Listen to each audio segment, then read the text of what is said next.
আর সোমবার আমার অফিস ছুটি, তাই ঘুম থেকে অনেকটা লেট হয়েছে উঠতে।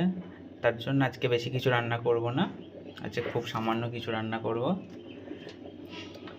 তো আজকে রান্না করব আমি এখানে আলু আর উচ্ছেটাকে কেটে নিয়েছি, আলু উচ্ছে ভাজা করব, আর ডিমটাকে ভেজে নেবো পেঁয়াজ লঙ্কা দিয়ে। আর হচ্ছে এদিকে ভাত বসিয়ে দিয়েছি, আর আলু দিয়েছি ভাতের মধ্যে সেদ্ধ করার জন্য। তো সবার প্রথমে আমি পেঁয়াজ আর একটা লঙ্কা ভেজে নেবো আলুটাকে মাখার জন্য।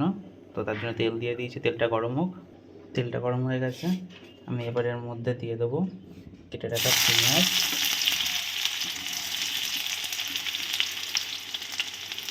কাঁচা লঙ্কা।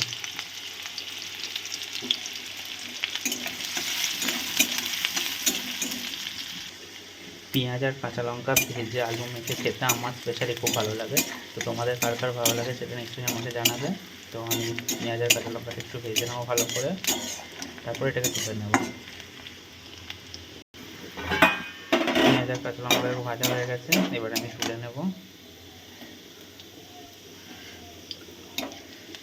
গরম গরম ভাতে যদি এরকম আলু মাখা আর সাথে যদি একটু দই থাকে তাহলে তার কিছু লাগবে না। আমি কালকে রাতে দইও তুলে রেখেছিলাম, তো ব্যাস আজকে লাঞ্চ তো জমে যাবে। এবার এই তেলের মধ্যে আমি কেটে রাখা আলু আর উচ্ছেগুলো দিয়ে দেবো ভেজে রাখার জন্য।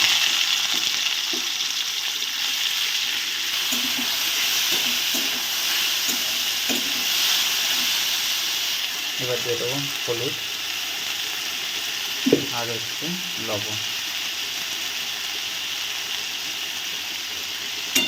এই গরমে খুব বেশি রিচ খাবার খাওয়া ঠিক না, তার জন্য আমি ভাবছি এবার থেকে একটু তেল ঝাল কম দিয়েই যতটা পারবো রান্না করার চেষ্টা করবো। গরমে সবথেকে বেশি সুস্থ থাকারও দরকার। তো আমিও এবার থেকে তেল ঝাল মশলা একটু কম দিয়েই সমস্ত রান্নাগুলো করার চেষ্টা করবো, আর আপনাদের সাথে শেয়ার করবো। আপনাদের যদি ভালো লাগে তো আপনারাও এরকমভাবেই ট্রাই করবেন। তো আমি আবার উচ্ছে ভেজে নিই। আমি ডিম ভাজার জন্য দুটো ডিম নিয়েছি, যেহেতু আমি আর বাবা দুজনে, তার জন্য আমি এখানে দুটো ডিম নিয়েছি। এবার আমি এর মধ্যে দিয়ে দেবো নুন আর হচ্ছে সামান্য হলুদ গুঁড়ো। ব্যাস এটাকে ভালো করে ফাটিয়ে নেব। আমি ডিমটাকে ভালো করে ফাটিয়ে নিয়েছি, এটা আলাদা করে রেখে দেবে। এদিকে আমি আলুগুলোকে তুলে নিয়েছি, আলুগুলো সেদ্ধ হয়ে যায়, একটু ঠান্ডা হোক তারপরে আমি আলুটাকে মেখে নেব। এদিকে দেখুন আমার আলু ভাজাটা হয়ে গেছে, এবার এটাকেও আমি নামিয়ে নেব। আলু উচ্ছেটা তোলা হয়ে গেছে, এবার আমি ডিমটাকে ভাজার জন্য এখানে তেল দিয়ে দিচ্ছি। তেলটা গরম হোক। তেলটা গরম হয়ে গেছে, এবার আমি এর মধ্যে হাফটা দিয়ে দেবো।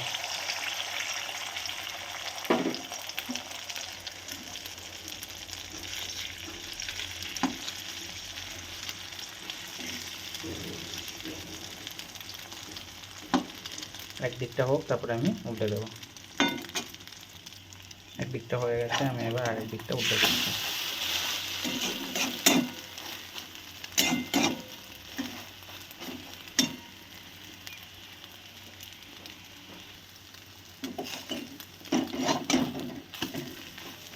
আমি একটু বেশি করে ভাজা পছন্দ করি, খেতে পছন্দ করি, তার জন্য আমি একটু বেশি করে ভেজে নিচ্ছি। এবার আমার ডিম ভাজাটা হয়ে গেছে, এবার আমি এটাকে নামিয়ে নেব। এভাবে সেমভাবে আমি আরেকটা ডিমও ভেজে নেব। এটাকে আমি এখানে নামিয়ে রাখলাম, এবার সেমভাবে আবার আমি একটা ডিম ভেজে নেব। আরেকটা ডিমও ভাজা হয়ে গেছে আমার। ডিমটা ভাজতে ভাজতে আমি আলুটাকেও মেখে নিয়েছি, এবার আমি ডিমটাকে তুলে নেব।